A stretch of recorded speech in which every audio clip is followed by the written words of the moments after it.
Welcome to make med easy and it's my second video on red blood cells. तो आज हम red blood sales की बात करेंगे। ब्लड सेल्स की परसेंटेज होती है 45%, जिसमें से कि 44% हमारा रेड ब्लड सेल्स होते हैं। और इसी की वजह से जो हमारे ब्लड का कलर होता है वो कैसा होता है, रेड होता है। ठीक है, तो रेड ब्लड सेल्स क्या होते हैं हम पढ़ लेते हैं यहाँ पे। तो रेड ब्लड सेल्स को हम एरिथ्रोसाइट्स भी कहते हैं।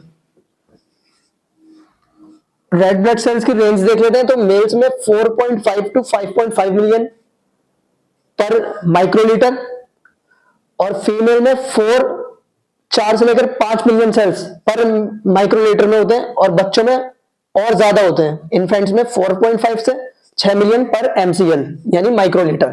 तो ये रेंज होती है हमारे रेड ब्लड सेल्स की। हम इनको एरिथ्रोसाइट्स भी कहते हैं। इनकी 44% होती है टोटल ब्लड सेल्स में। लाइफ स्पैन इनका 120 डेज होता है।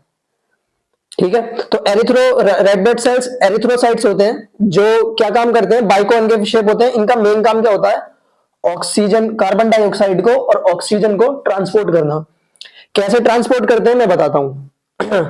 रेड ब्लड सेल्स के पास एक प्रोटीन होता है हीमोग्लोबिन नाम का, जो क्या करता है, जिसके पास क्या होते हैं, 4 प्रोटीन चेन होती है और उन प्रोटीन चेन में एक हीम ग्रुप होता है, जिन हीम ग्रुप में एक आयरन होता है। तो इस तरीके से एक आयरन अटैच्ड होता है।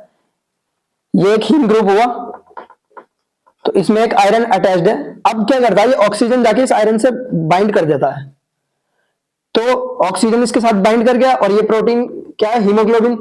और हीमोग्लोबिन आरबीसी का पार्ट है। तो आरबीसी इस तरीके से ऑक्सीजन को अपने साथ ट्रांसपोर्ट करता है। क्यों? क्योंकि उसके पास एक प्रोटीन होता है हीमोग्लोबिन नाम का, जिसके अंदर 4 प्रोटीन चेन होती है, जिसमें कि एक हीम ग्रुप होता है, जिसमें आयरन से जाके ऑक्सीजन बाइंड हो जाता है और हमारा ऑक्सीजन जो है ट्रेवल करता है ब्लड में आरबीसी में के थ्रू, रेड ब्लड सेल्स के थ्रू, जिन्हें हम एरिथ्रोसाइट्स भी कहते हैं। एरिथ्रोसाइट्स के फॉर्मेशन को हम कहते हैं एरिथ्रोपोइसिस। एरिथ्रोसाइट्स अगर हमारे ज्यादा प्रोड्यूस होने लगे, जरूरत से ज्यादा, तो एक बीमारी बन जाती है जिसको हम कहते हैं erythrocytosis. Abnormal production of erythrocytes is known as erythrocytosis. और अगर हम रेड ब्लड सेल्स जब वो कम हो जाते हैं तो एबनॉर्मल रिडक्शन हो जाता है, जिसे कहते हैं हम एरिथ्रोपीनिया या फिर एनीमिया। तो ये काफी डेंजरस कंडीशन है, जिसमें हमारा रेड ब्लड सेल्स की जो रेंज होती है वो बिलो नॉर्मल चली जाती है, जिससे क्या होता है, कई सारी कॉम्प्लिकेशंस देखने को मिल जाती है, जैसे कि येलो फेस, ये सब। और ये हमारी रेंज थी।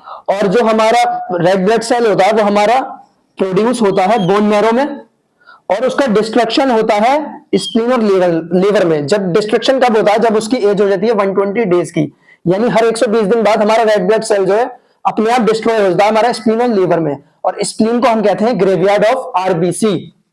तो ये था हमारा आरबीसी का लेक्चर। Thank you.